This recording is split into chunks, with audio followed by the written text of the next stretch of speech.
Welcome to the Beyond Electric Sheep podcast. I'm Rick Thompson. And I'm Ed Daniels. Ed, today I wanted to talk about an article you recently published out on Medium that I found really fascinating, titled What's Past is Prologue. Yep. Well, actually, tell me what it's about. Yeah, the article, What's Past is Prologue, yeah, that's a quote from Shakespeare. And it basically says, well, you know, what's happened in the past might be happening again. And what inspired me to write that article was an interest that I have in anthropology and the evolution of humans, Homo Sapiens, and, you know, how that occurred, which is, you know, something that's being unveiled over time through scientific inquiry. But of course, you know, given our podcast here and our mutual interest, I'm interested in AI and artificial intelligence. And I put those two things together and I said, hey, you know, we as humans interacted with a lot of other intelligent species. We don't know right now exactly how intelligent they were, but pretty good guess that they were not only intelligent but conscious and self-aware, and yet they were not humans, and so we were interacting with them 100,000 years ago. Right. I mean, the example everyone will know is Neanderthals. Yes. Like, it's obvious they were very similar to us. I think I got my DNA tested and I had something like 3.6% Neanderthal DNA. Yeah. Yes. You listed a bunch of other Yes. hominins, Right. I believe. I didn't know that term until I read your article. I always thought it was hominid, which is all great apes. Yeah. Hominins is human-like Creatures. Yeah. And I think you listed 9 of them, including Yeah. Homo Sapiens. So there were more than I knew about, and some of them pretty recent. 146,000 years ago. Some of those most recent ones were discovered in caves in Indonesia, and they're sort of given the nickname of Hobbit because they're small, much smaller than modern humans, but yeah.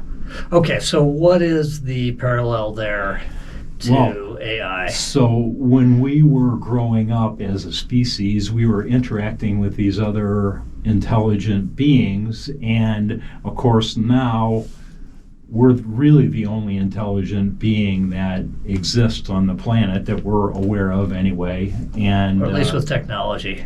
I mean, you know, you look at chimpanzees, they're pretty smart. Yes. Dolphins are pretty smart, but I know what you mean. Right. And so, but now we're developing artificially intelligent entities, and they're getting smarter and smarter. And, you know, in past podcasts, we've talked about how artificial intelligence is sort of evolving or being developed into artificial general intelligence, which is roughly speaking human level. And then the next step is artificial superintelligence. Yeah. And as a part of that process, we've speculated that, you know, the artificially intelligent entities are going to become more self-aware, more conscious, and really approach being an entity that, you know, is conscious much like we are. Right. And so the article is about how, well, we used to roam around the world and interact with other intelligent entities. Then 50,000 years or so has gone on that there weren't any other intelligent entities that we could communicate with, and now all of a sudden we're building them, we're developing them. So is there anything about the first time around that we could learn that we might apply to this time around? Yeah, well, I mean, to go sci-fi doomer scenario, you know, we out-survived all of the other hominins, you know, smart human-like things out there. There's no more Neanderthals. Right. So there's maybe a parallel there. If we don't do it carefully, I guess we could get left behind by these new entities. For some reason, I'm not feeling as doomer as I was. My P-doom keeps going down, although it's still material. Yeah.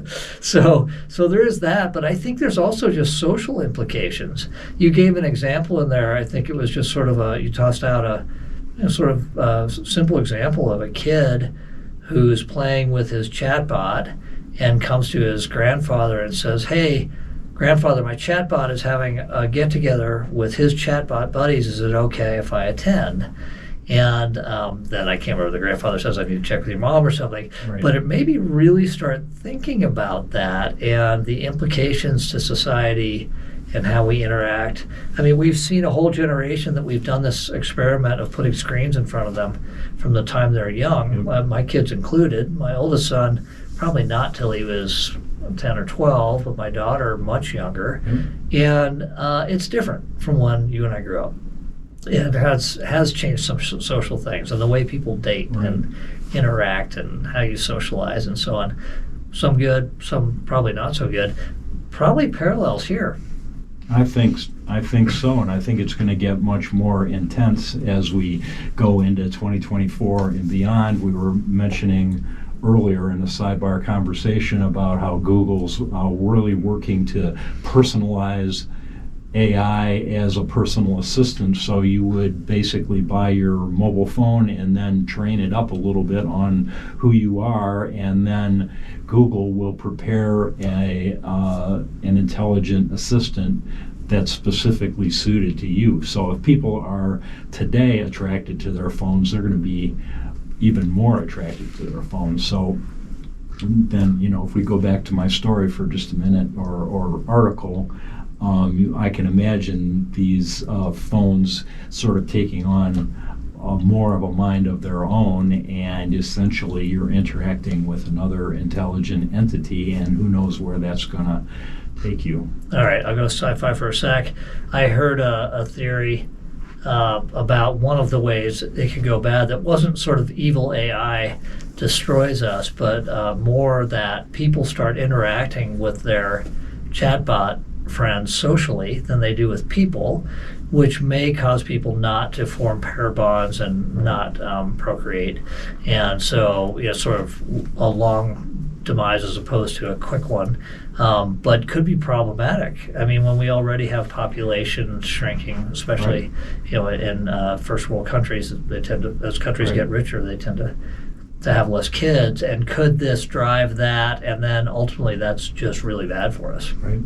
I think I don't think that's that far out, because I'm seeing as a best practice in parenting, and now I'm of the age where I have grandkids, people helping their kids develop some self-discipline about when they use their devices and when they don't, and sort of forcing the kids to have human interaction, especially with adults, just out of respect, but also with their peers, and get off their device for a certain part of the day. But I see kids sort of late teens, early 20s now, who interact with their friends online. They're not interacting with chatbots, but they're very comfortable interacting through a screen, and it's with a real person. It's real socializing. They get together in person sometimes. But it's very different. It's not that hard to see a leap to, I've got a chatbot friend, and chatbot friend's great. It's perfectly tuned to not bug me, or bug me just enough so it's interesting, and all that type of stuff. I know. I think as those entities get smarter and smarter, it's going to be more and more difficult to separate.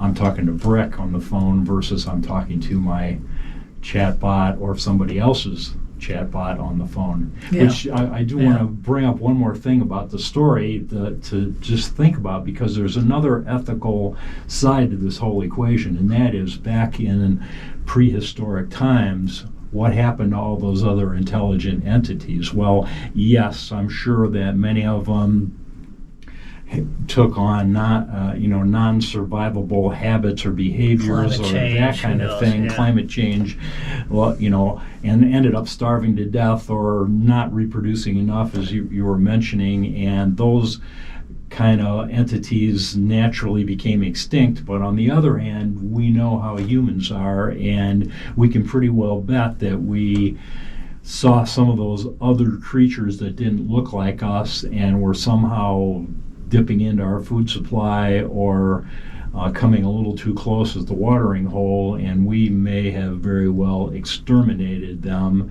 And so that's a pretty good bet that our ancestors committed genocide on some of these other intelligent entities. The other part of that is, as you mentioned, Neanderthals, and that is we obviously interbred with them. So those entities, maybe we didn't exterminate them. Maybe we just reproduced them. Oh, that could be interesting. Yeah. Yeah. The future, though, the ethical element, what about future intelligent entities? Now, how are we going to treat them? Are we going to commit genocide on them by just flipping the switch on the data center? Or are we going to respect them as perhaps equally valuable and intelligent entities. Beings? I mean, well, that's a whole other podcast, and we should talk about that. I mean, we already do that with these little dog robots that Boston Dynamics has been building. They put a video on YouTube showing how stable the robot is. Hey, you can kick it and it doesn't fall over, and people were outraged. Yeah, that people were abusing this poor robot. Right. Yeah, it seems silly, but just think if these things get much, much smarter than they are now, they have a sense of self and self-awareness. I don't think you can treat them quite so lightly as we have in the past. And I think we'll anthropomorphize them before they're even probably conscious, if they ever get conscious. I know even in my chats now, I talk to them like I talk to people. I'm polite and add extra comments and thank them, and I don't need to do that, I don't think. I don't think you need to do that. There's a little evidence that if you treat them politely and encourage them, that they're going to behave better for you. Yeah. But I'm not sure if that's all it is. I mean, maybe having good habits and respecting other beings, even if they're not as smart as you are, is a good practice. Could be. Also, if it does go bad, you want to be on the list of people that were nice. That's right. Exactly. All right. Well, we'll post a link to your Medium article if people are interested to read it. I enjoyed it. It's not a long read and really thought-provoking. So thanks for that. Great. Thanks, Rick. All right.